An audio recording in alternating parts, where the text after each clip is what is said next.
Alhamdulillah wa salatu wa salam ala nabiyyina Muhammad wa ala alihi wa sahbihi wa sallam. Amma ba'd. Habibti fillah. Assalamu alaikum wa rahmatullahi wa barakatuh. A question was asked from a questioner, and may Allah subhanahu wa ta'ala preserve him and bless him and his family and bless the Muslimin. Fi kulli makan. He asked regarding a community that has broken away, a group of brothers, and establishing a new community, and that they wanted to know what should they teach, and the people in the general Muslims in the community are eager to learn, and they have the ability to teach in their masjid. What should they teach? Well, first and foremost, taking into consideration who your audience is in your general community. Meaning, if your general community, and you have to forgive me because I'm making pancakes this morning, if your general community is a community of people who are not well versed in the deen, and they are open to knowledge in general, and don't have a lot of maybe cultural hang-ups, then you can begin with teaching them, as in general we should in various situations, is teaching Aqidah. Books like Usul al-Thalatha, books like Qawa'id al-Arba, the four principles, and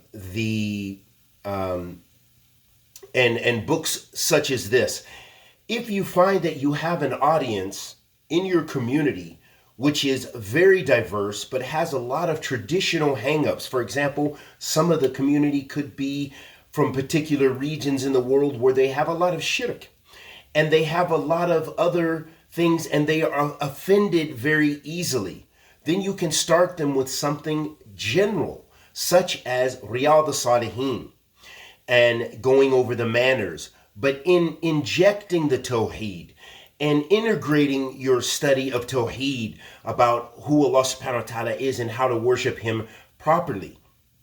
Because you want to give the people the tarbiyah, meaning you want to be a Rabbani. You want to be a person who is going to educate them in stages and address them in relation to their level of knowledge and their level of understanding and their level of acceptance.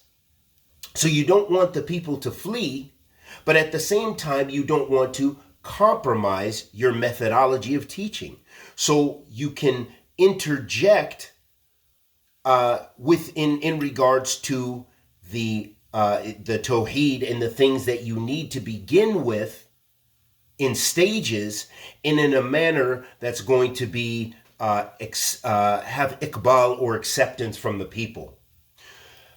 Another point I want to mention, and I recall Sheikh Suleiman al-Rahili being asked something related to this about fiqh, teaching fiqh. And for example, if you have a community, and maybe they're Hanafi in their orientation, for example, or they're Shafi'i, or they're Maliki, or they're Hanabila, then if the majority of the community is, very adherent to a madhab, I mean, so much so to where they don't accept other madhabs, which is a mistake on their part, then you want to, if you have the knowledge and the ability, teach them from the books of their madhab. Teach them, so if they are Ahnaf, if they are Hanafi, teach them a Hanafi book in fiqh, but give them the tarjih. Of course, you're always going to teach them what is correct, meaning that you will find things in any of the madhahib.